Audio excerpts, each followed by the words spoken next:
Hi అండి. అందరికీ నమస్కారం. వెల్కమ్ బ్యాక్ టు మన ఇంటి అమ్మాయి. ఈరోజు వీడియోలో వరలక్ష్మి వ్రతం రోజు అమ్మవారికి పెట్టడానికి మినపగారెలు ఎలా చేసుకోవాలో చూపిస్తున్నాను.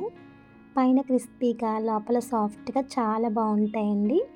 చాలా ఈజీగా చేసుకోవచ్చు. ఒక గిన్నెని తీసుకుని ఒక గ్లాస్ మినపగుళ్ళు వేసుకోవాలి. నేను 200 గ్రాముల మినపగుళ్ళు తీసుకున్నాను. వాటర్ వేసుకుని నానబెట్టుకోవాలి. కొంచెం ఎక్కువ వాటర్ వేసుకోండి. అంటే 4-5 గ్లాసుల వరకు వాటర్ వేసుకోండి. వరలక్ష్మి వ్రతం ముందు రోజు నైటే మీరు మినపగుళ్ళు నానబెట్టుకున్నట్లయితే వ్రతం రోజు తెల్లవారుజామునే లేచి అమ్మవారికి ప్రసాదాలు తయారు చేసుకుంటాం కాబట్టి చక్కగా మినపగుళ్ళు నాని ఉంటాయి. నేనైతే ఒక 5-6 గంటలు మినపగుళ్ళు నానబెట్టుకున్నాను. బాగా నానిన తర్వాత 4-5 సార్లు శుభ్రంగా కడిగి ఒక జాలి గరిటెలోకి తీసుకుని సగం మినపగుళ్ళు మిక్సీ జార్లోకి వేసుకున్నాను. మిగిలిన సగం ఒక గిన్నెలోకి తీసుకున్నాను. ఇప్పుడు మినపగుళ్ళలోకి 2 స్పూన్ల వాటర్ వేసుకుని మిక్సీ పట్టుకోవాలి.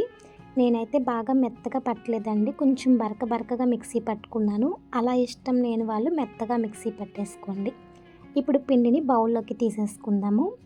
ఇప్పుడు మిగిలిన మినపగుళ్ళు కూడా మిక్సీ జార్లోకి వేసుకుని కొద్దిగా వాటర్ వేసుకుందాం. ఇక్కడ మీకు వాటర్ చూపిస్తున్నాను చూడండి. 2 స్పూన్లు వేసుకుంటే సరిపోతుంది.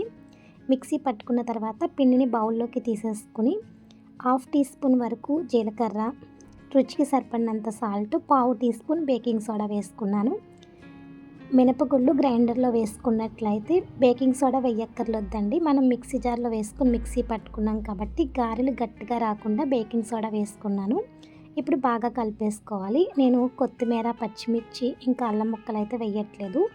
ఎందుకంటే నేను గోదావరి స్టైల్లో మినపగారెలు అయితే చూపిస్తున్నాను.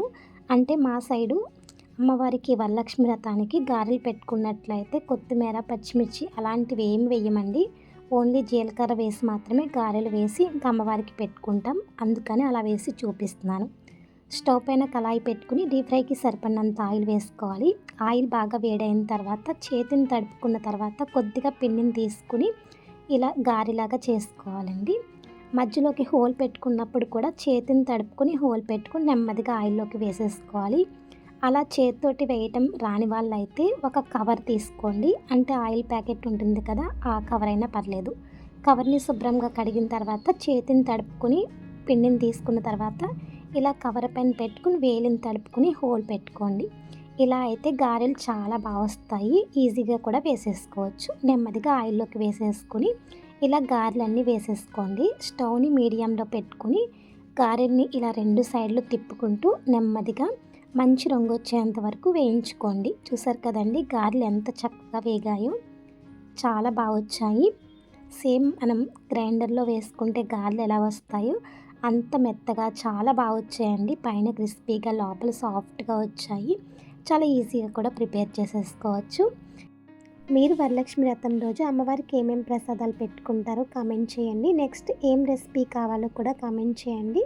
వీడియో నచ్చినట్లయితే లైక్ చేయండి. కొత్తగా మన ఛానల్ని ఫస్ట్ టైం చూసినట్లయితే సబ్స్క్రైబ్ చేసుకోండి.